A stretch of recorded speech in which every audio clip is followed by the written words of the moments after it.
Hello, I'm Reverend Kenny Callahan, the pastor of Metropolitan Community Church of Richmond, and I'd like to share an experience I had this week with you. One day while walking our dogs, Bentley and Bailey, we encountered a man we had never ever seen before. I was surprised to see him swinging his arms and yelling, "Get that dog away from me!" Clearly, he was afraid of dogs, especially after seeing Bentley's muzzle.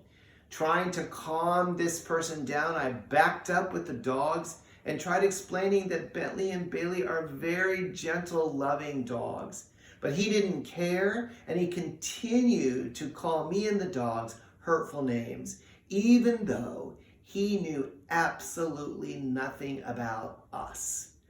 I continued to try to explain to him that Bentley's muzzle is to stop Bentley from eating treats left by other dogs while he was taking his walk, but he didn't want to hear it.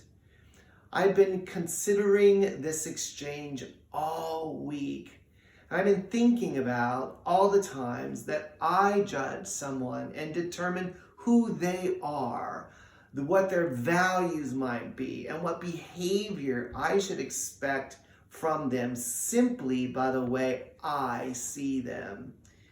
It is so easy to judge someone by the way they look or by the color of their skin, by their gender, if they appear to be masculine or feminine, or by the way they talk and they dress. And the list could go on ad nauseum. How many times do we reduce, judge, and oppress others without knowing anything about them, or even having one word of interaction with them?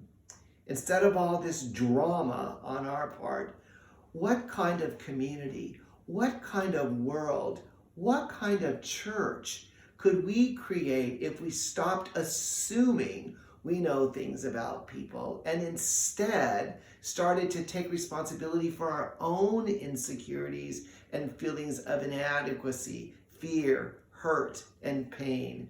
What kind of friendships are we missing out on because we wrongly define people for being something they are not? What would our community, our world, and our church be like if we seriously worked on ridding ourselves of our own bigotry and need for inner healing and started to affirm people for who they are, the beloved of God?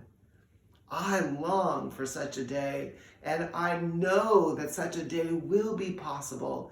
I'm crazy enough and determined enough to believe that with God's help and transforming love, we can work to make such a day possible and a reality.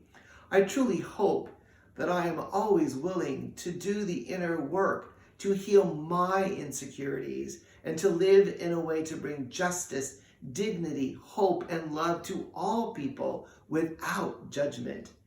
I am committed to living and behaving in a way which affirms people, all people, as the beloved of God, holy and beautiful, just the way they are, and worthy of kindness and love, respect and justice. And I pray that you'll join me in doing the work to bring this vision into reality within this church, within this community, and within our world.